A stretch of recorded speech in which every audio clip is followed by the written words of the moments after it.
They say all you have to do to make your wish come true is let it echo, echo, echo, echo.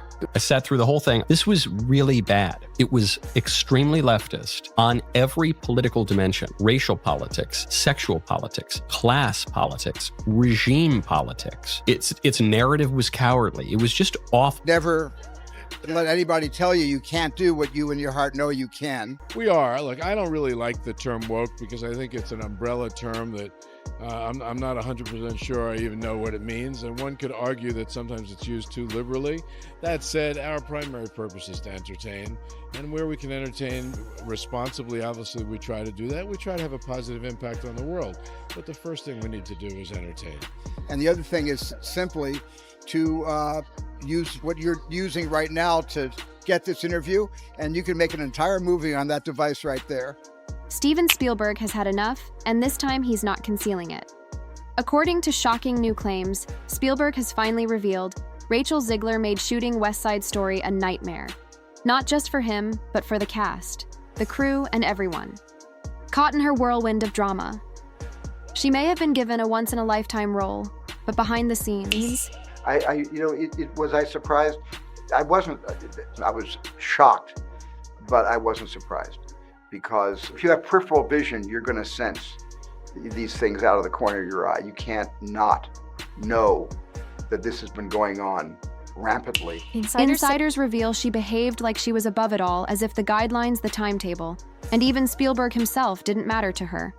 And when the most revered director in Hollywood finally speaks out, people listen. It began with small things, showing up a few... Controversy in Snow White. The dwarves have been eliminated in the live action. Yeah. Now it's Snow White and the 7 magical beings. Wait, it's 7 and the magical beings? Yeah, They won't seven say magical and the 7 beings. dwarves? No, because they're not dwarves. For right now, that's the only jobs that are there. Oh my God. Missing from set for longer than anticipated during breaks. At first, the crew offered her leniency. This was her debut major film. Nerves, perhaps. Inexperience, certainly. But as days turned into weeks, the patience began to erode by the second month. Of filming West Side Story, a clear trend had surfaced, and it wasn't flattering. Sources claim Rachel Zegler entered the production acting like she already was a celebrity. There's a big focus on her love story with a guy who literally stalks her. Weird. They spent $170 million to make the thing, and it had the lowest opening, under $50 million, of any of these live-action Disney remakes that they've ever had. Not a budding talent, not a newcomer mastering the craft, but a star. She reportedly stepped onto Spielberg's set with the aura of someone granting the world a favor just by appearing. One production assistant described her demeanor as barely enduring, being there while the rest of the cast delivered focus and it's got extra musical numbers that are incredibly unnecessary that really add to that runtime. And let me go ahead and let you know that they're absolutely f***ing atrocious. Hardcore. They're petrified of some kind of backlash. professionalism to every practice. Zegler allegedly strolled in with her phone in hand, earbuds in, and a look that said, "Can we wrap this up?" The disrespect wasn't overt. It was subtle, but persistent. When Spielberg provided feedback, she allegedly rolled her eyes. When asked to repeat a take, she sighed dramatically or claimed she already perfected it. A performance needing minor adjustments suddenly became a confrontation. I wanted my money back. It was very disappointing. And, you know the saying, go woke, get broke, and Disney's going to lose money on this movie. And I believe it only made less than $1 million. And Spielberg, the man who's helmed Schindler's List saving Private Ryan and Jurassic Park, was now having to barter with a 19-year-old to complete a simple scene. And it wasn't just him. According to sources, Zegler challenged guidance from the assistant director team, snapped at script supervisors, and disregarded blocking instructions, unless they came straight from Spielberg. Now, I'm guessing that she's not married. I'm guessing that she doesn't have kids. The movie is a complete disaster, by the way. She came out and she said, "I apologize. I went too far." But it wasn't. As if no one else on set mattered. One seasoned crew member said it this way: "We've worked with everyone. Kate Blanchett, Tom Cruise, Viola Davis. Rachel acted like she was more significant than all of them. It was Wild Things, hit a breaking point during a crucial musical number. Broke out with this news, and I'm very, very, very excited and looking forward. It's awful, generic. Never mind that the lyrics make no sense at all. All you have to do to make your dream come true is let it echo. Is it like on a metaphor? Scene that demanded precise coordination between actors, background performers, and camera movements. The lighting had to be flawless. The choreography had to align. And Zegler, she was reportedly nowhere to be seen when the cameras were set to roll. She allegedly delayed production for nearly 40 minutes because she needed to recenter her focus.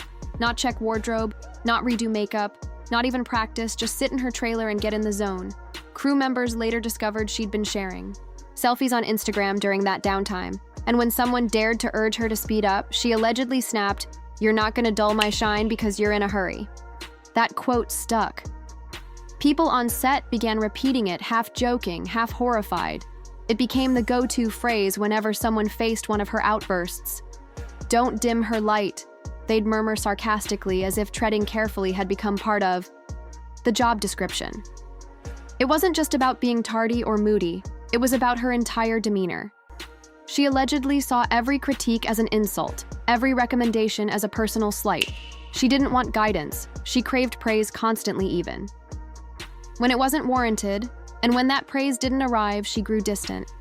Some days she'd storm off set without uttering a word. Other days she'd debate about lines, staging, or camera angles as if she were co-directing the film. The worst part, according to multiple insiders, she believed she was enhancing the movie by doing this, that her bold opinions were improving it. But for Spielberg, a director who thrives on collaboration, not conflict, this attitude was a deal breaker. More than once, he allegedly had to intervene to ease tensions, clarify his direction, or reset the energy of the entire set after one of Zegler's moods disrupted the scene. And while he remained professional, those close to him say you could sense the frustration. Building behind his eyes, Rachel Zegler didn't just challenge the process. She attempted to reshape it on a Spielberg film in her very first role. That's not confidence, that's delusion. And the longer it continued, the more it became evident this wasn't just a bad day or two. This was the real Rachel, and everyone had to cope with her whether they liked it or not. Spielberg built his career by fostering strong, respectful relationships with his cast. From Tom Hanks to Meryl Streep, he's worked with Hollywood icons, and they all commend his leadership. So when reports began leaking that Zegler was clashing with him, that wasn't just gossip, that was unprecedented. Insiders claimed Spielberg confided in close colleagues that Rachel's arrogance made directing West Side Story feel like treading on glass. One crew member put it bluntly, he was exasperated.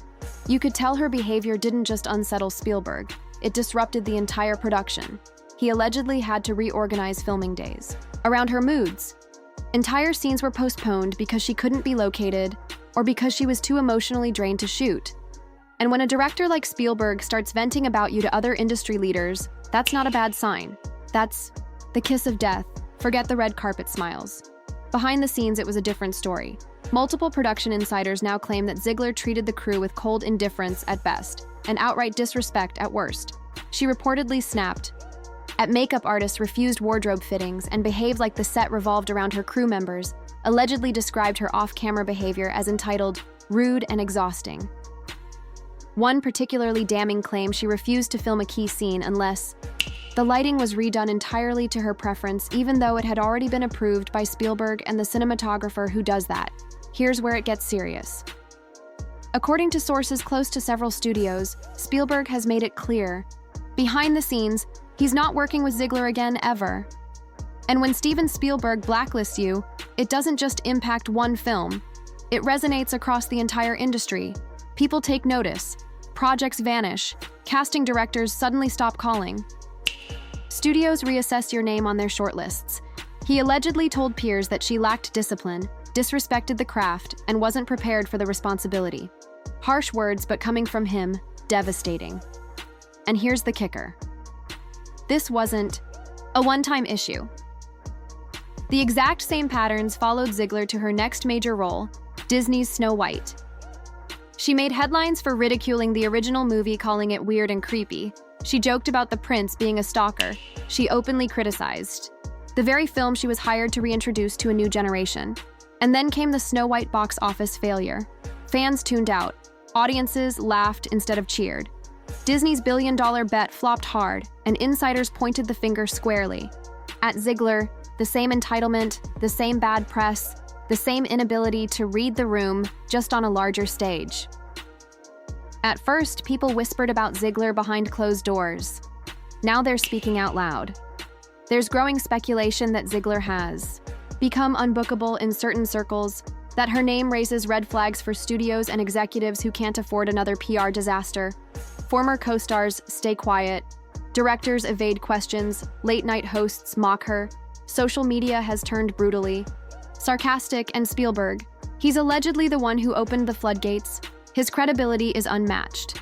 If he's sounding the alarm, you better believe people are listening. Here's the wildest part. Through it all, Zegler still plays the victim. Instead of introspection, she claps back. Instead of humility, she posts passive-aggressive quotes. Instead of learning, she doubles down. And that's what people can't stand. It's not just the behavior, it's the lack of accountability Hollywood has room for. Mistakes, but it has no patience for people who refuse to grow from them. Steven Spielberg gave Rachel Zegler the opportunity of a lifetime. She squandered it. And now he's allegedly ensuring everyone knows it. Her rise was meteoric, but her fall.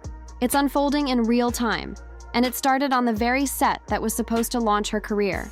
Rachel Zegler didn't just lose Spielberg's respect,